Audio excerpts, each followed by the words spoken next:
All right, everybody. I appreciate you guys taking some time out of your day to take a look at this chat. Really, it's so funny. I call it the fireside chat, and my friend and guest is literally sitting by the fire. Hey, everybody, Mario Delgadillo here, and I just wanted to bring this video to you guys because, man, we are living in some tumultuous times. The marketplace as we know it is going up, down, all around, and really there's a lot of people trying to find answers. And a couple nights ago I was having a conversation with a great friend of mine, a mentor, really somebody that I've leaned on for advice in many different areas over the last several years.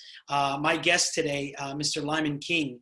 And, I'm going to let Lyman share his background and his experience with you. But, the reason I felt it necessary to bring this to the market right now, to just get this out there for you guys, is because, guys, wouldn't you agree? There's a lot of talking heads out there right now.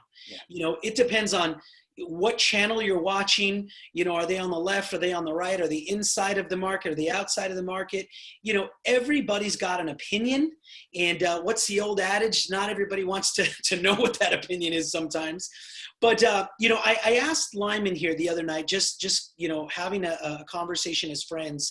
I started asking him questions about what's going on in the marketplace right now. And man, I was blown away. I immediately said, I need to get you on camera. We need to just share this with as many people as possible. But before I ask him just a couple of questions that I think you guys would be blessed by, I'd love to just turn it over to him. And Lyman, if you can, share with us your background. Talk to us about your career, and who you are. Hey, thanks, Mario.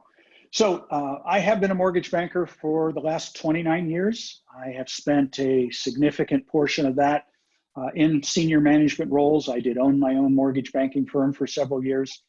And then since 2008, and we all know about 2008, since then I have spent a lot of time in recruiting and mentoring folks. I have built an operations center for a mortgage bank here in California once again. So it's kind of like we all rose from the ashes in 28 and we've done it all over again. So I may have been doing this for 29 years, but I think I did it in two 15-year segments, it seems like. But no, I enjoy what I do, primarily on the production side. I don't work on the servicing side. I work day-to-day with the actual loans, originating them, getting them through the system, getting them underwritten, getting them closed. Okay. And I have run several different departments to that end, and I enjoy what I do. So just because my audience at times is very diverse, right? We're going to have people that I do know that have years of experience in mortgage and lending and real estate, and people who have never even owned a home might be watching this. What makes you, if in one sentence, 2 or 3 words, what makes you different than kind of anybody else out there that we talked about, or the talking heads in the marketplace? I don't have an agenda. I'm not trying to sell anything. Okay. I'm here to give information. You and I had a great conversation a couple of days ago, and you were like, this is information that this is not what people are being told. Right.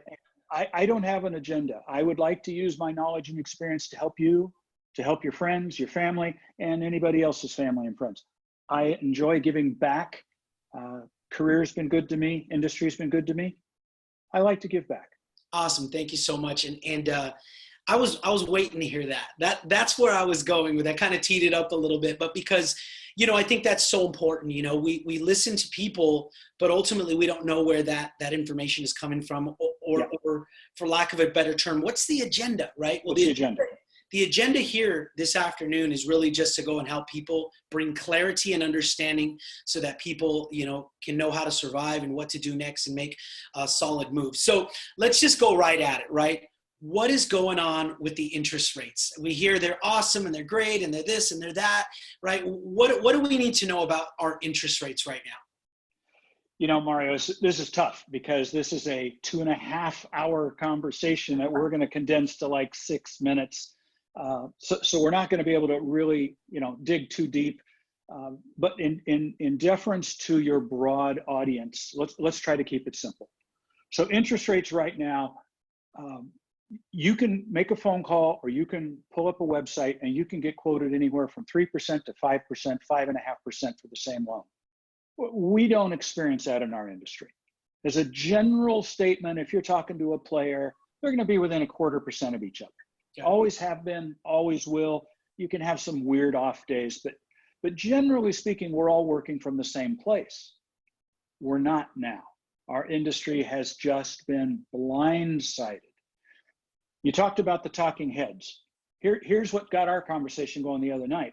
And that was these guys who all of a sudden are rushing onto the internet and CNN and saying, hey, Trump just signed legislation. You no longer have to make your mortgage payment. What? Wait a minute. I haven't lost my job. I haven't lost any income, but you're telling me I don't have to make a payment. And technically, that's what that CARES Act says. Yeah. It said, if you don't want to make your payment for 6 months, you don't have to. And with a couple of X's on the spot, you can extend another 6 months for a total of 12. Everybody thinks this is a license to steal. The talking heads don't give you the rest of the story, which is very simply, you do have to make the payment. You just don't have to make it today. Right. The term is forbearance. And all that means simply is they're going to take today's payment. If you did lose your job, if you had your hours cut, if you're experiencing some difficulty, you can't make your March payment, your April payment, maybe your May payment, but then things get back to normal, great. Simplistically, they're going to take those 3 payments, they're going to tack them onto the end, and they're not going to mark you late at the credit bureau, which was a huge piece. Mm-hmm. But to hear some of these guys talk, this is like printing your own money. Right. It's crazy.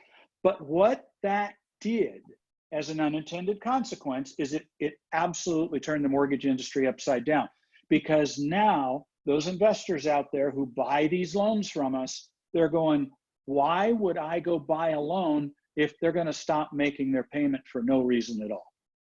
Okay. And there's no argument to that. So guess what? Literally overnight, 50% of the investors in our world either stopped buying loans or started adding 3 and 4 and 5 points worth of cost onto that purchase. Wow. So now you're seeing 3% interest rate environments going for 5%, 5.25%, 5.5% for a guy with a 700 credit score. Wow. That's insane. Wow. Wow. And that's the key, because I remember you said that what's going on now, we're going to see the ramifications of that a couple of months down the road, and it could just keep going, right? Right. Now, there's another huge reason, and nobody talks about this one either, and that is volume. I mean, let's remember, the economy was a little sluggish, rates had dropped, and refinance activity had tripled, it quadrupled back in January and February, kind of before this whole virus thing kind of kicked in. Mm-hmm. So why all of a sudden now am I getting phone calls, robocalls, people pounding this and that? Oh my God, I've gotten so many phone calls to do mortgage. I just smile sweetly and say thank you and hang up. I mean, I don't know what else to say. What I don't need you, but so here's the bottom line. Pipelines got full. You call, I see information that you don't see. Wells Fargo put out a notification. Now, again, this was 30 days ago. This was pre-virus. Okay. They put out a notification within the industry. They're backlogged 90 days, wow. 30, 40 days of production, and we can't get them through the system. So what do you do to slow down volume? You raise price. You raise my margin. It isn't that my cost was any less or any more. It was the same, but by raising my margin, I'm saying to the world, I'm saying to my own internal staff, we got to slow down the volume, guys. We'll still take deals in, but we're going to make more money on them because we got to slow it down. Okay. Now, to the consumer who picks up the phone or who goes online, that makes no sense at all. Right. But it's accurate. And you can talk to one guy on the phone and he'll say, well, my rate is 3.5. And you can talk to the next guy for the same loan and he'll say 4.25. And you'll say, but I got the same score. I have the same need. But where are they selling those loans? Where are the investors for that individual lender? That's key. That's the bottom line. And you and I aren't going to solve this problem today. Right. This is a 60-day, 90-day, 120-day problem. You had mentioned something about the VA loans and even FHA loans. And there was something that you said had to come down the pipe with some decision that needed to be made. Has anything changed with that, or what do people need to know about FHA loans or VA loans? It did. And for those of you folks out there, and there's a ton, who are doing what we call streamline refinances, the FHA streamline, the VA rate reduction refinance, doesn't matter what we call them. You were originating loans in January and February, and you were getting quoted 3.5%, 3.75%. And you went to lock your loan in the last 30 days, and you were told 5.25%, 5.5%. And you probably didn't do that deal. You shouldn't have done the deal. Right. Again, the reasons are very complicated. And again, the 30, 60-second explanation is this. With FHA and VA loans, when you make your payment, the servicer of that loan takes the principal and interest portion and sends it on to the investor. When you do not make a payment, they still have to send the principal and interest portion to the investor. Wow. On conventional loans, your Fannie and Freddie, that's not true. Anybody out there who's got a 30-year fixed rate loan that is not a government loan, it's not true. So while it causes issues, it's not quite the same issue. But with FHA and VA, when those payments have to get made no matter what, those servicers out there don't have the cash to do it. They've got cash reserves that they can do it for 1 month, maybe 2. Yet the CARES Act says, hey, you don't want to make your payment, don't make your payment. And all of a sudden, those servicers of Ginnie Mae loans, the FHAs and the VAs and the USDAs, all of a sudden they looked up and said, hold on here. Wow. I can't make those payments. So to your question, you said, has it changed? And the answer is yes. This last week, we finally saw Ginnie Mae made an announcement and they said, we'll advance the payments for you on those loans. So the federal government stepped in and solved that problem.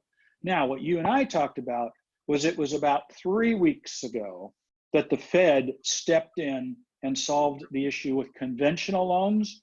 There had not been a solution on the government side.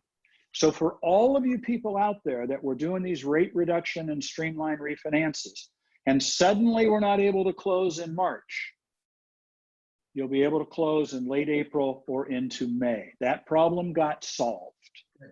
Good. So some good news out there. Good. I love that. Yes. Yes. Awesome. Now talk to me about the secondary market. Have you already talked on that? Yeah, and that's where this whole thing came in about.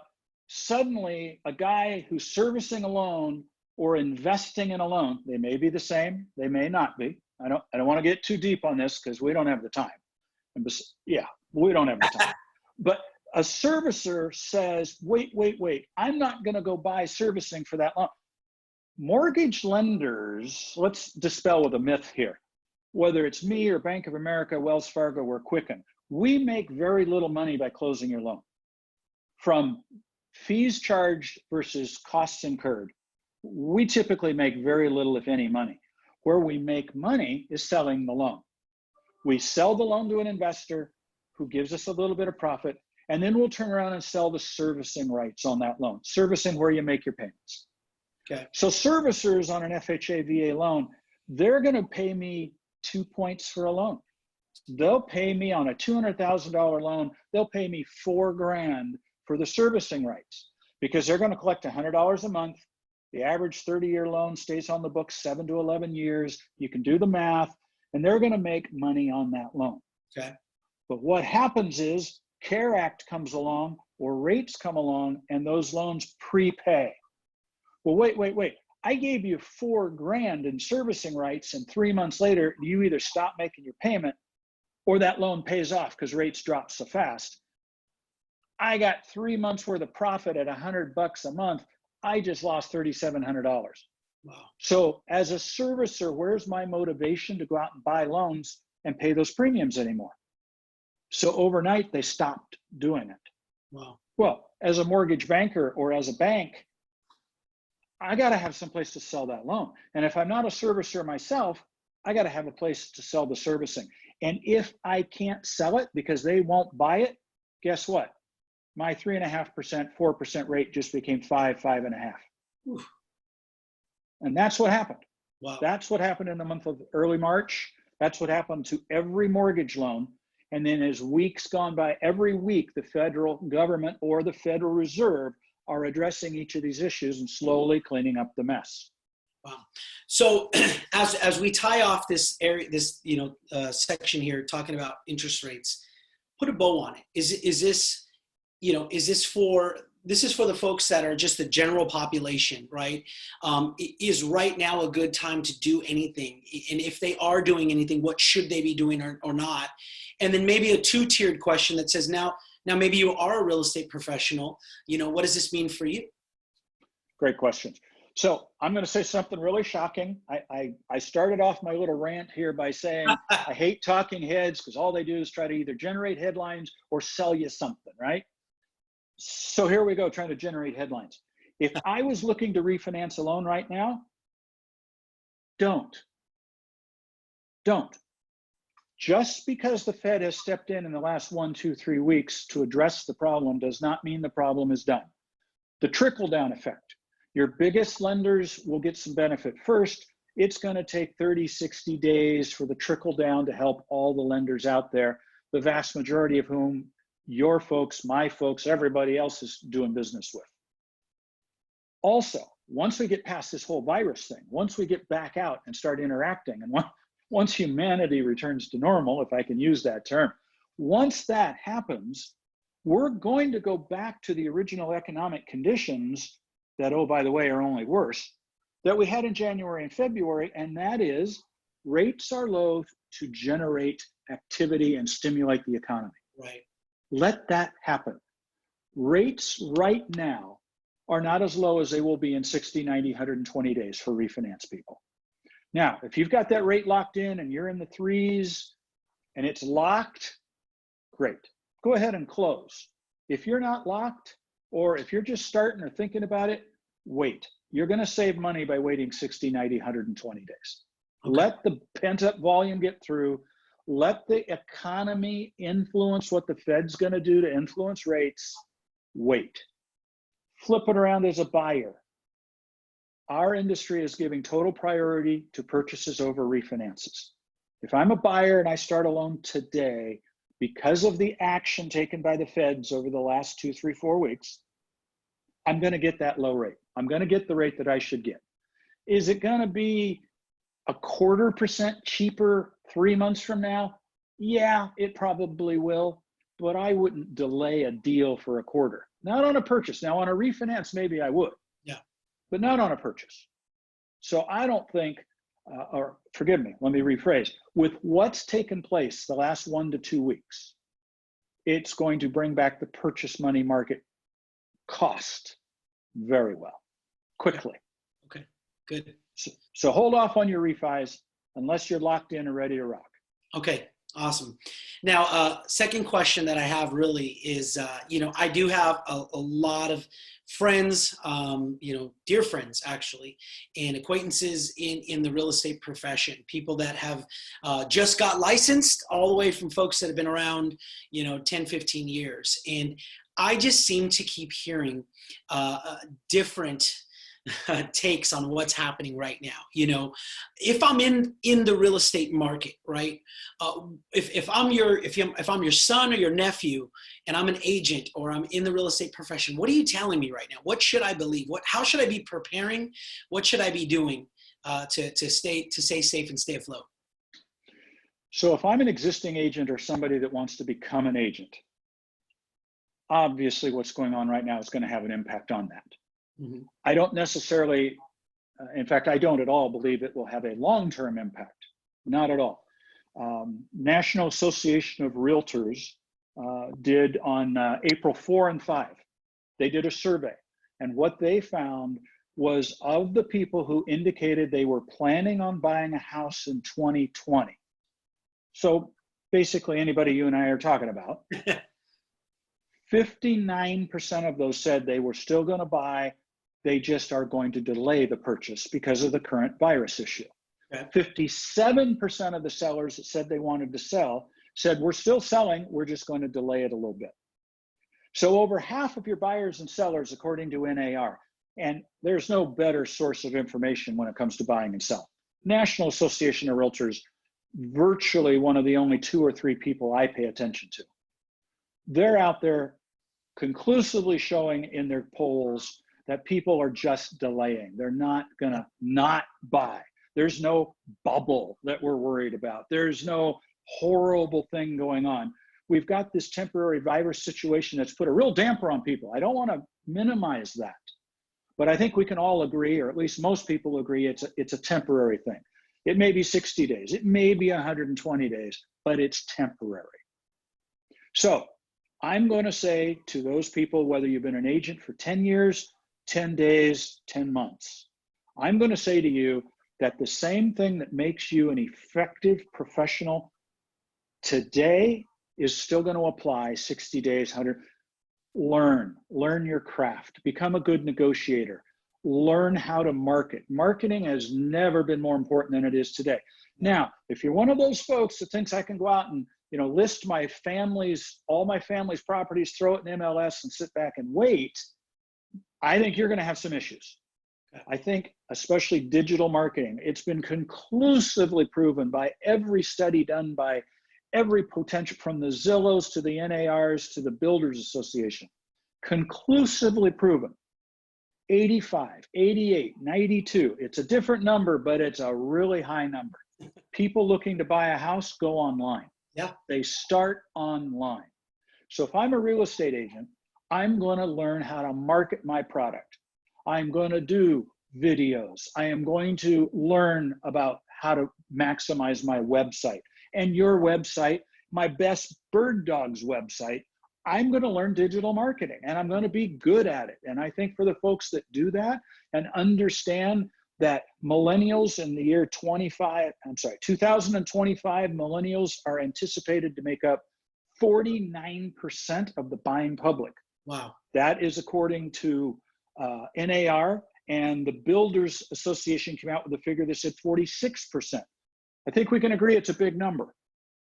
We're talking 2, 3, 4 years from now, half the buyers are going to be millennials. Where do millennials live? Hold on, let me reach right over here. Here we go. Yeah, here we go. So you need to, as a real estate agent, you need to understand digital marketing and you need to nail it. And if you want my advice, Mario, that's what your people have got to know. There will be a place for you. Experience counts, and it's vital because of the negotiating and overcoming problems. But if I'm new to the business, I wouldn't let this virus hold me back. Just learn your craft. Learn how to market, learn how to negotiate, learn how to overcome problems in the buying and selling world. Wow. Wow. This was phenomenal. It's funny. We've heard it said a million times, right? You don't have to know all the answers. You've just got to surround yourself with people that do. And I'm just reminded again of what an incredible wealth of experience and knowledge and just a great heart, you have, with no agenda, just coming out to be able to share with people. And, so the market, what I take from that, being somebody that's outside the market, it will recover. Whether it's 60 days, 90 days, 120 days, it will recover, which is good. But be prepared for that. Continue to do the things that that are necessary, but prepare. I think that's a huge nugget that just got dropped, a big bomb here. Prepare for the influx of a different buyer, right? Not only do they go to the internet, but their triggers are different, right? The millennials, they value things differently, and to be able to prepare for that is unbelievable. And so, unless you have any other gifts or any other nuggets to leave with us, I am just blown away and just thoroughly grateful for you to spend some time with us. I know you're extremely busy, and you're just doing this out of the goodness of your heart. So I do appreciate it, Mario, and I am happy to help. I saw that movie a few years ago, Pay It Forward, and it resonated. And whatever I can do to help people, I like doing it. I like to give back to the industry that's been good to myself and my family. I love what I do, and I think we can all agree that real estate and interest rates, and along with the stock market and oil and gas, I mean, let's face it, these are the biggest players in our economy. So I like being a part of it. I like helping out. And if I can leave you and your followers with just one last final thought, it would be to reiterate what I opened with. don't pay attention to all these talking heads. Unless they're quoting numbers or sources for their data, you know, when I sit here and tell you, don't worry, the buyers aren't going away, they've just been delayed, it's because I'm quoting NAR, who I feel is the industry resource for real estate. Right. I mean, they are. Make sure you're getting good information. Everybody looks for their 15 minutes of fame. The internet has made that a lot easier. Yeah. So just ask questions, and I don't care if it's, you know, with a video chat, look them in the eye and you'll figure out if they know what they're talking about or not. Yeah. Stay away from fake news, huh? Stay away from fake news. Well, guys, I thank you so much for taking a few minutes out of your day to take a look. As always, if you find value, definitely subscribe down here, drop a like and share it as well. Tag as many people as possible, because I just felt the need to get this information out to as many people as possible. But the only way that happens is if you engage and follow us, right? Subscribe and share this out with your network. Go ahead. It's right there. Do it right now. Go ahead. Just Hold on. There we go. Have a great day, guys. Talk to you soon. Thanks, Lyman. Appreciate it. Thank you, Mario.